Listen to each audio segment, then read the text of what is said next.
Hi. Hello. నమస్తే. ఈరోజైతే మునగాకు అండ్ పాలకూరతో అయితే పప్పు చేస్తున్నా. ఈ పప్పు ఎలా చేయాలనేది చూసేద్దాం. చూడండి, ఇప్పుడైతే పాలకూర సీడ్స్ అయితే ఒక టబ్‌లో ఏస్తుంది మా అమ్మ. ఇదే వచ్చిందనమాట పాలకూర.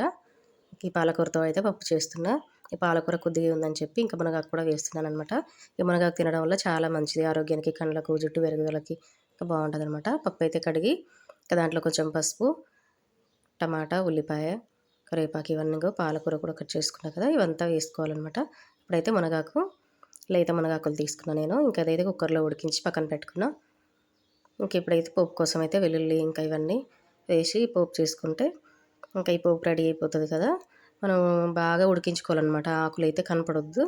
పిల్లలు ఆకులంటే ఇష్టపడరు కనుకనే ఇంకా మనం పప్పులో వేస్తున్నాం కదా.